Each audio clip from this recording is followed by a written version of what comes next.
Hello, good morning, and welcome to this special breakfast live on CNBC Africa. I'm Karima Brown. This is the second day of our discussions that focuses on key political and economic policy questions for the ANC's 53rd elective conference. Today, our guest is the Deputy Finance Minister, Nhlanhla Nene. But before we get to the Deputy Minister, let me introduce the perspective from business that will be provided now by Mr. Steve Koseff, who is the CEO of the Investec Group. Mr. Steve Koseff, ladies and gentlemen.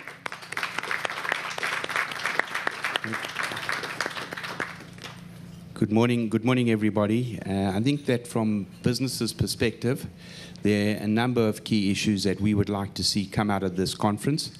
I think the first thing is we want policy clarity. I think that there has been a lot of policy uncertainty, and we need to eliminate uncertainty in order to move forward as a society.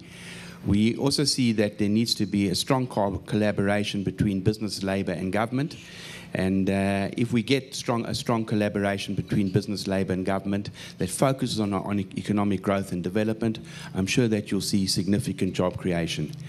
I think role of business is a very important part of helping create jobs. We believe very much that up to now, business is being to some extent ignored and is not being brought into enough conversations with government. We believe that government must remove some of the items that are very investor unfriendly off the agenda completely. We know government has not adopted nationalisation as its policy, but there's always noise that comes out of the wings of government, and that needs to be eliminated in its entirety. I think it's very, very important for us to build and encourage entrepreneurship. We believe that entrepreneurship, ultimately, small business does create growth, and we're not going to have small business without people taking risk and facilitating entrepreneurship. I think the implementation of the National Development Plan, I was very pleased to see that the President put that on his agenda yesterday when he spoke, is vital to the future of our society. And we need to support that plan, and we need to get on the path of implementing with that plan. So I hope that that gives some kind of clarity from where business stands, but it is vital that we now start implementation as opposed to talk. You don't get anywhere with talk, you get somewhere with implementation, and we need to move on the path towards implementation. Thank you very much.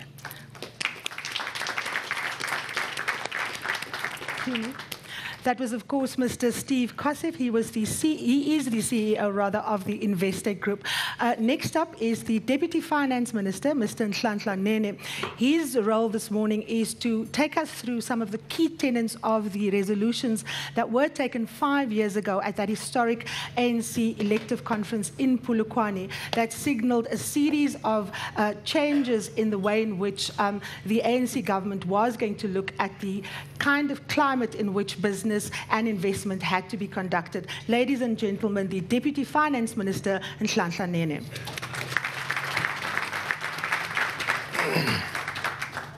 Thank you very much, Karima, and thanks, Stephen, for setting the stage. It makes life a bit difficult for me because I'm not too sure whether to pursue Karima's line or to respond to. But the two are actually very related. First, let me apologize on behalf of the minister who was supposed to be with us here today, but for an unforeseen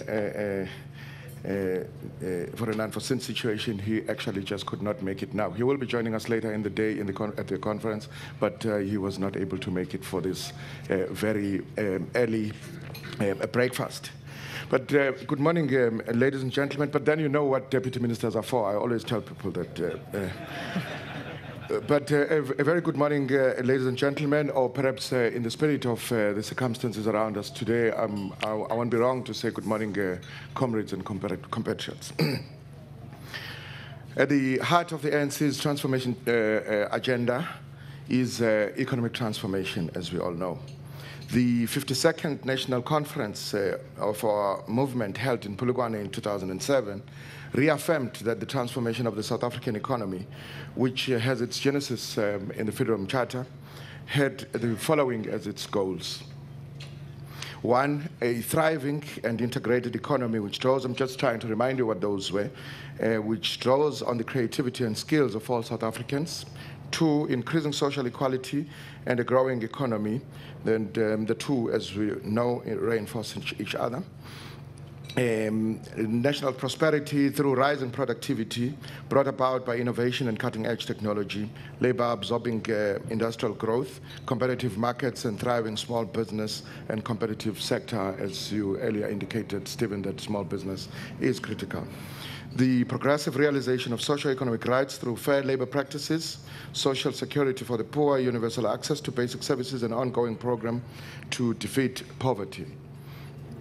The fifth being a mixed economy where the state, private capital, cooperative, and other forms of social ownership complement each other. An economy, that's the sixth one, an economy that is connected to the world and which benefits from the vibrant and balanced trade with the rest of the world. And the seventh being a sustainable economy where all South Africans, present and future, realize their right to an environment that is not harmful to their health or well-being. Ladies and gentlemen, pardon me for also using the iPad. I would have loved to use the traditional hard copy of my address, but because of the short time frame, this is not to demonstrate my technological savviness.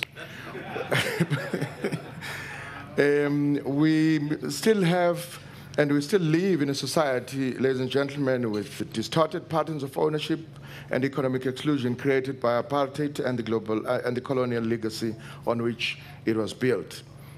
We have made significant progress over the last 18 years in meeting the basic needs of our people, including through the growth of the social wage and the provision of social infrastructure.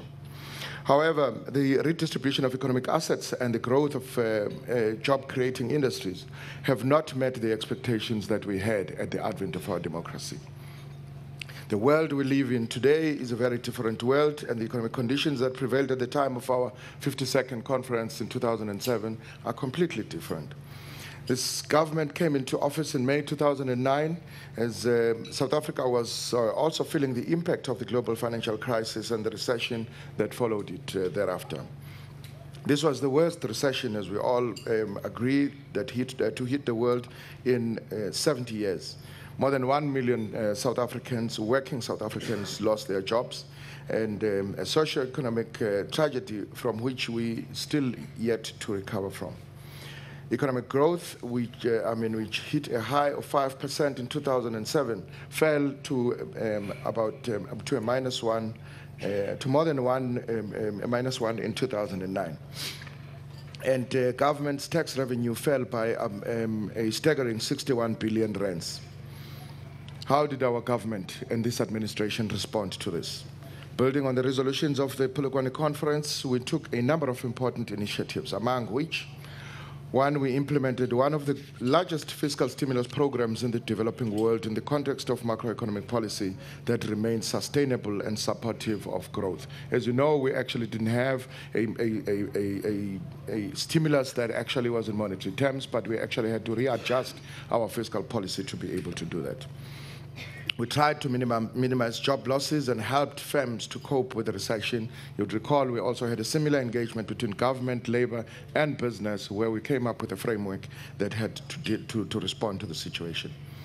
We have continued to expand the social wage with greater government resources given to education, health, and other basic services. We still live in a global economy, ladies and gentlemen, that is full of risks. The European economy is in recession. The US, the world's biggest economy, still has to overcome its so-called fiscal cliff, or the world will be in more trouble. The big emerging economies, especially China, India, and Brazil, are slowing down as well, even though there is a bit of an upswing as we speak. Today, the ratings agencies and investors are asking whether the ANC and this administration can continue to manage this economy so that we can grow, create jobs, manage our debt, and provide policy certainty that Mr. Kosef is talking about. Let me say, ladies and gentlemen, that the ANC will continue to provide strong economic leadership and steer our economy boldly. Our track record over the past 18 years speaks for itself. And let me touch on a few of these. For 18 years, successive ANC governments have managed our finances impeccably, I want to say, even if I had to say so myself. We recognize that We must control our debt and make sure that we only borrow what we can pay back, but also that which will not impose an undue burden on future generations. As you know, the Holy Trinity in our fiscal principles of debt sustainability and intergenerational fairness, and also the counter-cyclicality of a stance that we use. We have managed our spending in government, recognizing that tax revenue is not as high as it used to be. For 3 years, we have ensured that government saves, reprioritizes, and uses the money we have smartly. And I admit more must still be done in this area. We have started a process to change the composition of spending. We must spend more on investing in social and economic infrastructure and less in consumption. We decided we will bring our deficit down gradually, and we are doing that, but as I said, in a counter-cyclical manner, which actually takes into account the current and the impending conditions. The question that we are normally asked, in addition to the question that Stephen was asking, and the two are actually interrelated, whether we do have a plan that we can implement to grow our economy and create jobs. Our answer is that we now have an overarching national development plan that clearly identifies our challenges, but also our opportunities to transform the economy. We have a growth path which identifies the drivers of job creation, chief among which is infrastructure development. We launched an ambitious infrastructure program under the auspices of our Presidential Infrastructure Coordinating Committee, which is gathering momentum every day.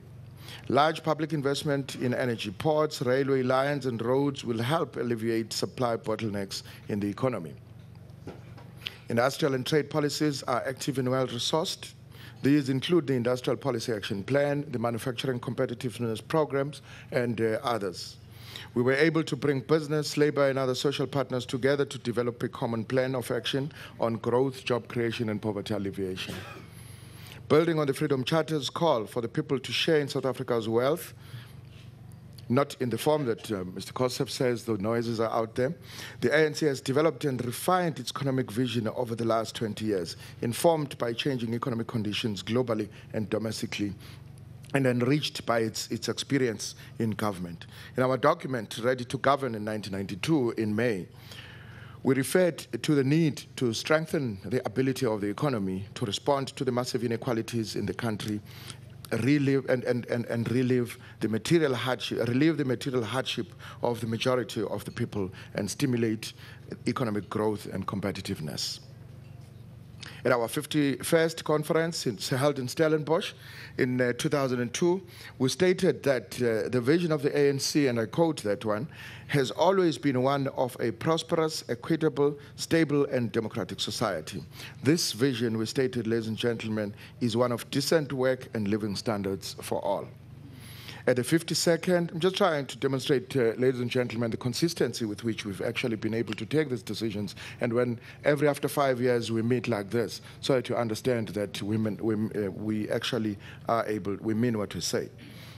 At our 52nd in 2007, we stated that an important part of our vision is to build an economy in which, and I quote that one also, the state, private capital, cooperative, and other forms of social ownership complement each other in an integrated way to eliminate poverty and to foster economic growth, close quote.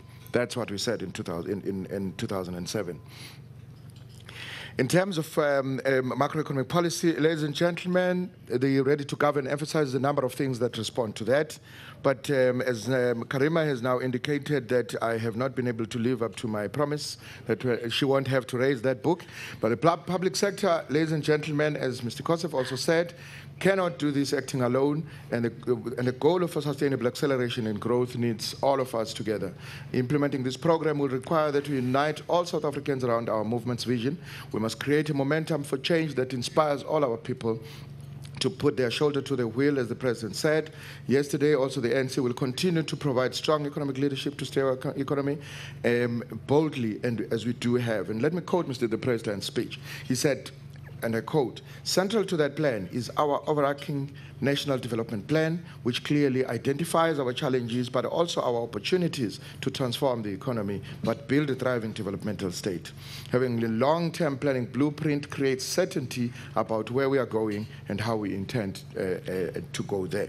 Thank you, ladies and gentlemen. Let me also indicate that what the President also said about the development plan is that this is a country's plan, which, as the ANC, we now have a duty and responsibility to ensure that the country, because it wasn't just put together by the ANC, it's actually almost like the Freedom Charter that was developed by all motive forces, and now it is for the ANC as an agent of change to drive this process. And thank you very much, ladies and gentlemen.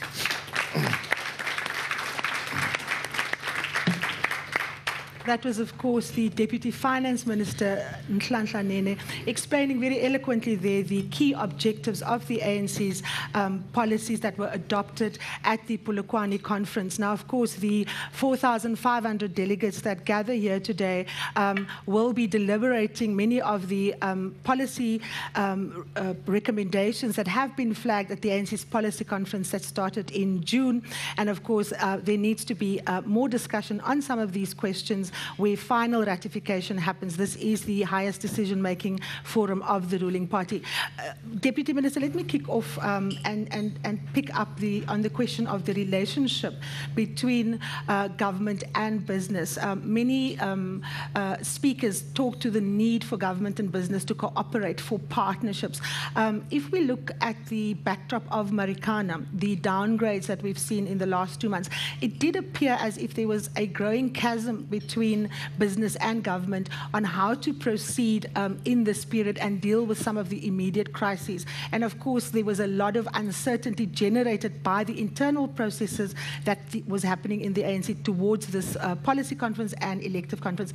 How do you manage that discussion so that it doesn't create uncertainty? And more importantly, how do you close that chasm between yourselves and business? Thanks, Karima. Perhaps let me start by contextualizing this relationship, because I think what we actually should admit as a country we have not been able to do is to have an ongoing relationship other than only trying to bring this relationship to work when there is a crisis. I indicated to you that in the middle of the crisis, of the economic crisis, government, business, and labor got together and we got something going. And we've done the same again. But when you react at that time, it is very difficult because the emotions are high, and they are the environment is actually too difficult to handle these situations because everyone is pushed by or pulled by different circumstances. And I think we've learned our lessons. This is an opportunity that we should build on. An opportunity like this where we have business in an environment like this, where business has to, say what they are unhappy with, and also as government to be given an opportunity. I think we also have a license to say what we are unhappy with. Mm-hmm. So I think we should take advantage of such opportunities, but in a much more relaxed environment than the environment when we are responding to a crisis. Mm-hmm. Now, of course, when you were referring to that compact that was signed, it was the agreement that bound yourselves, labor and business, on responding to the global financial crisis. Subsequent to that, of course, one needs to look at the extent to which that agreement has in fact worked. And one of the components of that agreement is, of course, the labor, and one of the vocal voices is your ally in the African National Congress, the Congress of South African Trade Unions. In their assessment, in their elective conference earlier in September this year, they were quite critical of the extent to which that compact worked, saying that there was a very slow uptake, for example, of the kinds of money that was set aside for businesses in distress. They were incredibly disheartened by the lack of initiative coming from business, particularly around investment. People are talking about, the 550 billion that is sitting in banks. Some argue that it amounts to an investment strike. Are COSATU's concerns about business justified in your view? Look, we welcome all concerns from all sides. Everybody in this instance represents a particular constituency. But when we come to the table, I think we need to reach a point now. When we come to the table, we need to begin, one, by identifying the problem. And once we've identified the problem, I think we should all now be coming to the table and saying, what is it that we offer in order to resolve the problem? But before we actually point fingers at, the other side of the table, And I think that the relationships that we are trying to forge should actually move in that direction. The social compacts that we signed with the partners during the formulation of the new growth path actually took us a step further in that, because we signed a number of them. The other one was on skills, the other one was on the local content, and all those sought to begin to say, but what do we do in order to make that work? Because it rests upon all of us. Government has a role to play, labor has a role to play, and business has a role to play. And unless we all move at the same time towards the same objective, it's impossible to win the battle. Mm-hmm. Now, Mr. Nene, one of the issues that causes or drives the uncertainty is, of course, the various positions taken by sections of the alliance and even within the African National Congress. Now, Minister for Finance, Pravin Gordhan, has repeatedly said that this is an internal democratic process, that the ANC must be allowed to have these discussions, and people shouldn't take that as the cue that the ANC is not firm on implementing existing government policy. But we do know that the markets and certainly business need certainty, investment needs certainty. Take us through how important it is to manage, the internal processes against that objective of having to create an atmosphere where people can trust what is being said by government ministers as official policy. Look, that's a critique we take quite seriously, because you had our Secretary General's report also tried to indicate that we need to manage the internal processes internally, because they are internal because they are internal. But yes, that's another thing now. Finding the right balance between also the democratic right of people to be able to say in public what they want to say is also another process. But and that's why in my small input, one of the things I tried to indicate was that perhaps we should be judged by our track record. That's the first area. But well, our track record is not but on a number of these issues, I can actually indicate that we have been able to delineate the noises we hear out there with what really happens on the ground. The infrastructure program that we're talking about, everybody has bought into it because everyone has to benefit from it. We need to find more of those where we all are going to, where there is mutual benefit for business, there is benefit for labor, there is benefit for us as government. We actually, in achieving our objectives. So it is a difficult balancing act which we should live with, and all fledgling democracies, I would imagine, go through this. We've never been at this stage before as a country, and I always say, like a marriage, you take one day at a time as you move on. But we've learned a number of lessons, and those lessons actually put us in good stead to be able to take the process forward. I must say that I'm very excited with our infrastructure development program, but also the way as government we're now beginning to all understand how important it is to change the composition of our expenditure. And as we do that, it is that confidence that I think is going to attract all the players into a situation where we move in one direction. Mm-hmm. Now, one of the issues that has come up around the infrastructure plan is that some commentators have argued that business keep on announcing plans, but when it comes to operationalizing, things are stalling. We don't hear, actual processes on the ground where businesses can be invited to come in as partners. We've had the Infrastructure Commission laying out what is in the pipeline. And some people are arguing that the reason why there's these, delays on the detail is that some of the negative aspects that go with the way in which government conducts business is that it's related to procurement and some of the issues around how tenders are issued, and that's why there's no clarity in terms of the infrastructure rollout and spend. Do you take that as a fair criticism? Well, it is fair in the sense that perhaps we actually just haven't found each other. But I think this presents us with an opportunity of finding each other again. Because, when we announced this infrastructure program, a lot of people first wanted to know where the money is going to come from. And we were able to demonstrate that the first 3 years, the 844 billion was already on budget in the various state-owned entities and government departments.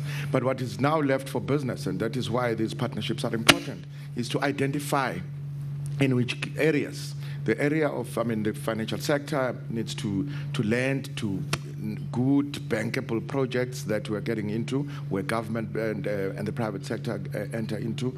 And the construction industry also has to get into where they actually can play a role. A lot of players have actually found themselves. There's room for innovation as we move in greening the economy. There is, the opportunities are actually. And I think one of the things also we should guard against is the situation where we ourselves in the country don't see opportunities. And people from outside see those opportunities and take advantage of them. Then you ask yourself, is it the environment? Because if it is the environment, then let's talk about it. And but that's exactly where I want to come in. The issue of trust does seem to be something that acts as a brake on Absolutely. the ability of government and the private sector to actually speak, at strategic level about what needs to happen, particularly on the infrastructure Absolutely. development rollout. Take us through what, the reasons are for that kind of bad blood that exists or the mistrust that exists, and how are you planning as government to overcome it? I can only account for the side of government, but trust, as you know, it's a two-way street. It's a two-way street, and in this instance, it's even a more than two-way street. But I can only account for government's side. As government, we must admit that one, where we have spent money and there has been too many leakages as a result of corruption, as a result of all other ills, and if we do not stand up to that as the state, that level of trust. But even in such instances, there are more players than just government. Mm-hmm. So it's all of us that need to look into ourselves, do some introspection, and come back to the table. During the World Cup, we did excellent work. We worked together as a country, but whilst we were celebrating on the other side, it emerged that there are areas that actually we could have done better in terms of, one, making sure that we get value for money, and that was not necessarily the case in every aspect of our expenditure. And in all those instances, I think we should all be, fair to the situation and say, if we need to come out of this, we need all to acknowledge our failures as different partners, but then coming in with the intention of resolving them. I always make one example, Karima. In a community where government is building houses, when the construction workers sell the material, they sell it to the same community. It is stolen, and the same community buys the material. And when these people have built substandard houses, the same community is up against government. These are small, they might look small, but the implications actually are a reflection of a broader situation we're faced with as a country. And I think we need to work very hard at addressing that. I agree that government has a responsibility of leading in making sure that we are able to get business, to get civil society, to get labor moving in that direction. But we all have a responsibility.